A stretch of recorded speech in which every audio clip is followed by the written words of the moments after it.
Well, hello, all of my students. I hope you're having a fantastic day. My name is Jay, and it's time for another English lesson where I have the opportunity to help you with your English vocabulary, comprehension, and your English fluency. Now, if you're new to the channel, I am a firm believer that reading is one of the best ways to help you to improve your English speaking and fluency, as I have a number of lessons here on the channel that you can watch and take advantage of. On today's lesson, I am simply going to talk with you, and that will help you to strengthen your English by listening.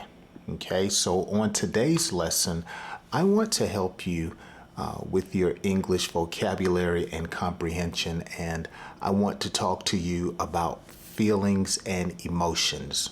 Actually, how to talk about feelings and emotions. And I will give you a number of phrases and practice sentences that you can use.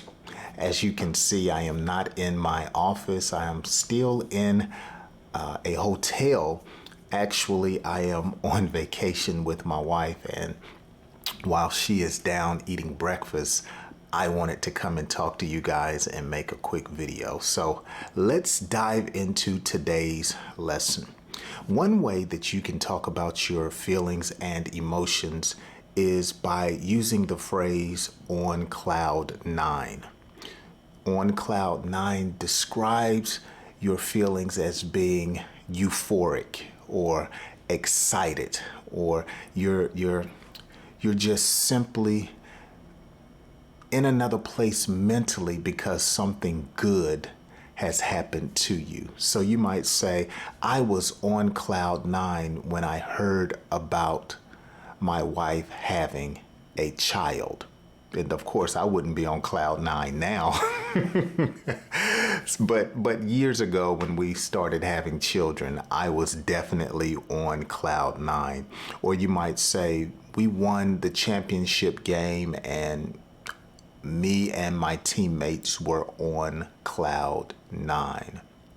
Or you might say, my wife was on cloud nine when we celebrated our 20th anniversary. Another way that you can talk about your feelings and emotions is to use the phrase jump for joy. Okay, jump for joy. And that literally describes what a person feels like when you jump for joy.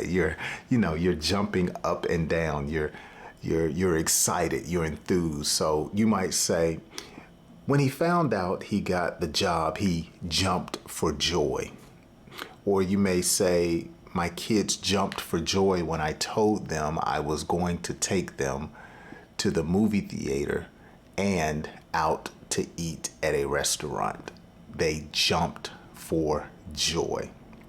Now, a negative or phrase that is somewhat not happy but sad would be down in the dumps. So you could describe a person as being down in the dumps. Or you may say, goodness, why are you so down in the dumps? And that means to be sad or sorrowful or hurt.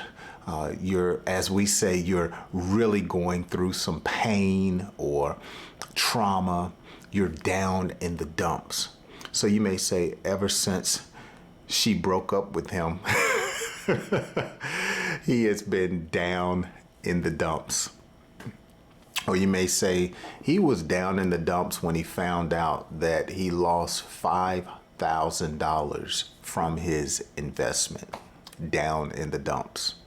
Another way to express your feelings and emotions, and this is actually the fourth way, is to say bite the bullet. Now, I like this particular phrase.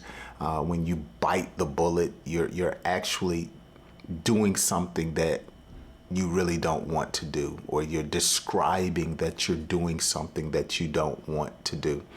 So you may say, look, I'm just going to have to bite the bullet and tell my wife that we're not going on a trip for vacation. Bite the bullet, okay? It's never easy, you may say, but sometimes you have to bite the bullet and just do the difficult things in life. Bite the bullet. Another way to describe your feelings and emotions when you're speaking English is to use the phrase a piece of cake.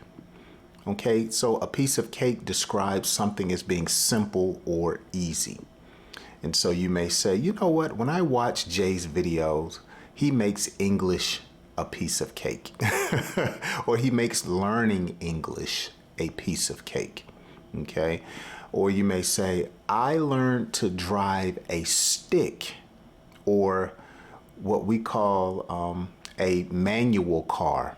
Now it's driving it is a piece of cake.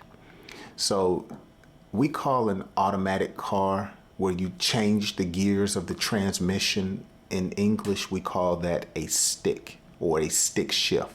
And so you may say, when I began driving a stick shift, it was difficult. Now it's a piece of cake. Okay, excellent. Another way to describe feelings and emotions is to use the phrase apple of my eye. Okay, and so you're describing someone as being important or beautiful or attractive. And so you may say, my daughter is the apple of my eye. I love her more than anything. Or you may say, wow, that car must be the apple of his eye, the way he washes it twice a week.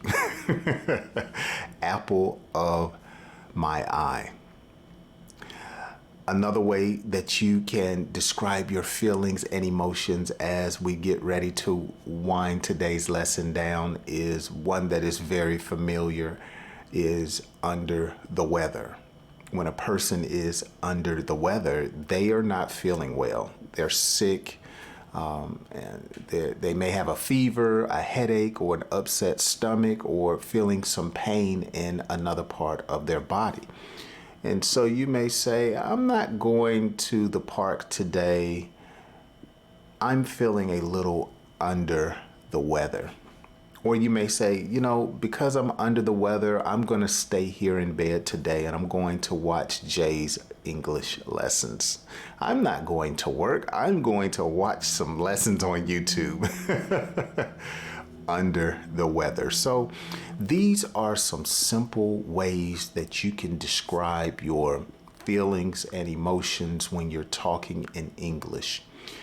Make sure that you go back and watch this lesson again so you can familiarize yourself with many of these sentences and phrases. And I want you to practice using them sometime this week, or at least in the next 7 days.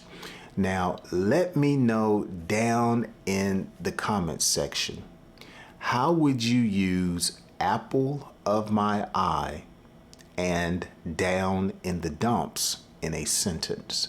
Let me know down in the comments section, how would you use apple of my eye and down in the dumps in a sentence?